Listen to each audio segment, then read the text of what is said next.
Hey everyone, this is Sarah with sewingpartsonline.com. I'm going to show you how to install and use the Ruffler Foot, as well as some of the features it has to offer.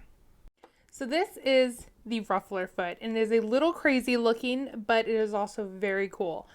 What it does is it basically pleats your fabric, and it gives you 3 different options of the size of pleat that you want, and it also does a straight stitch if you want that too.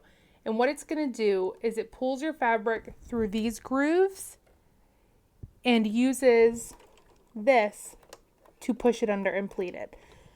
So to install it, we're going to put this right here onto the needle holder and this opening onto the shank screw. So first, let's take off the foot that you already have off, or the foot you already have on, including the shank.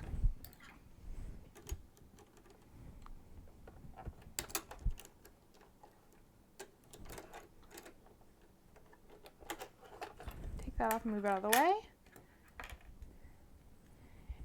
And first, I like to wiggle it onto the needle holder first.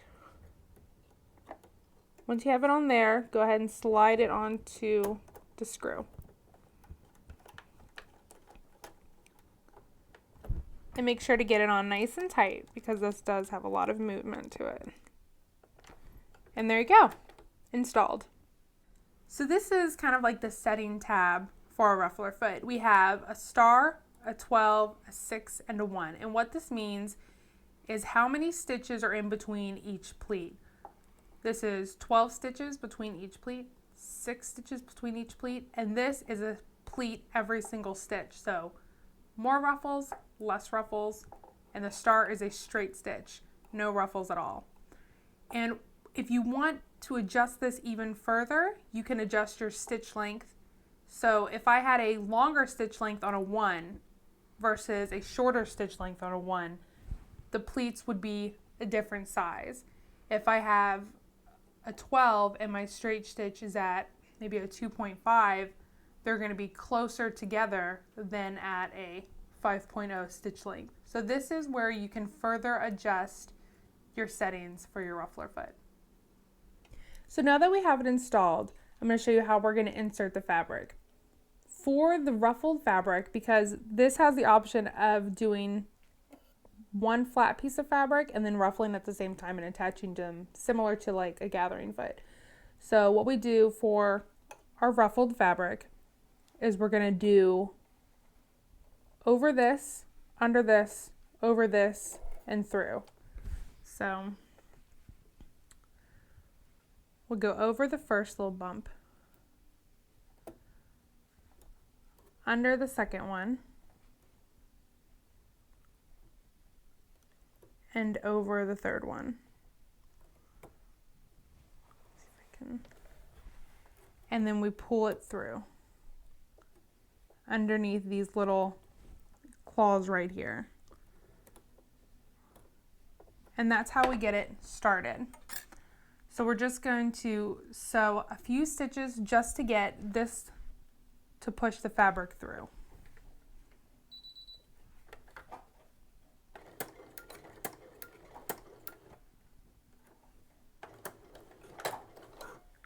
So to get it started, it pulled it right through for us and it's completely in place. This first one we're going to do is on the 1 setting with a stitch length of 5.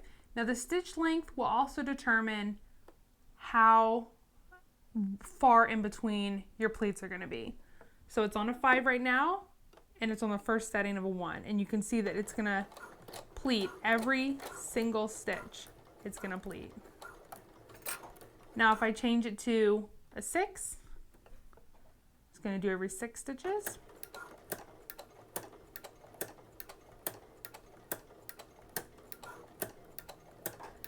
And if I switch it to a 12, it'll do every 12th stitch will be a pleat.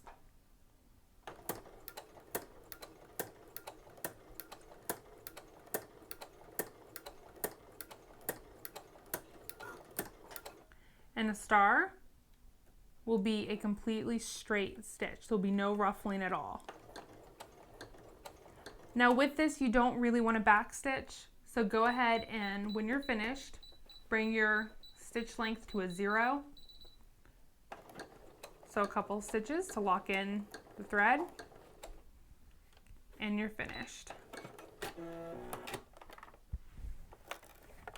And you can see here, we have a variety of functions. We can do nice, tight pleats, a little far in between for every 6 stitches, and then even more for every 12. And as you can see right here, look how long the stitch length is. If you make this shorter, the pleats will be even closer together. So with the ruffler foot, we can attach 2 pieces of fabric. We can attach a straight piece of fabric and a ruffled piece of fabric.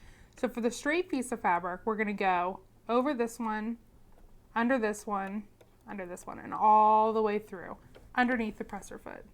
So I'll try to show you how to do this without getting my hand in the way. Underneath this one, like that, and then pull it all the way through, underneath the presser foot as far as you can go, like this. And then you're going to take your other one, which will be the ruffled fabric, and this part is tricky.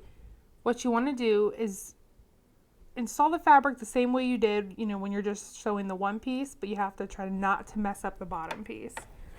So have it over, under,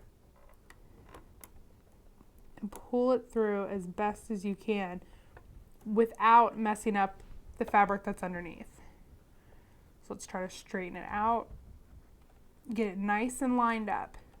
There we go, that's good. Now when you're doing this, the fabric has a tendency to shift off. And if that happens, they won't be attached right.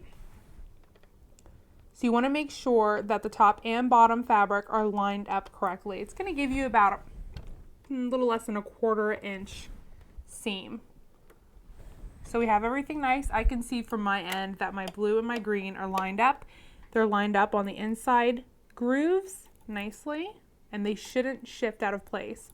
For demonstrations, I'm going to keep this on the setting of the ruffler on a 1. And here we go. So you're going to have to help guide both fabrics to keep them together. You can pin them if you want to keep some pins over here to help you, but just try to hold on to them and sew slowly until you're comfortable. This top fabric is going to be shoved under faster than this bottom fabric.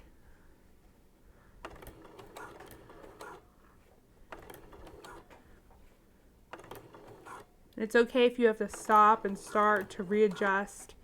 That's okay.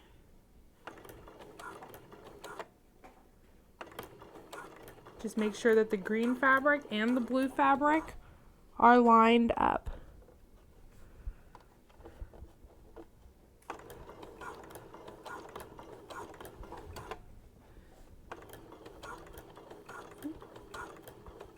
We're almost finished.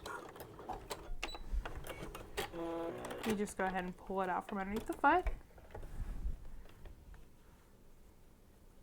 And there, you can see it's attached and ruffled at the same time and looks amazing. So that was the ruffler foot. To purchase your ruffler foot, visit us at sewingpartsonline.com or check out our Facebook page at facebook.com/sewingpartsonline.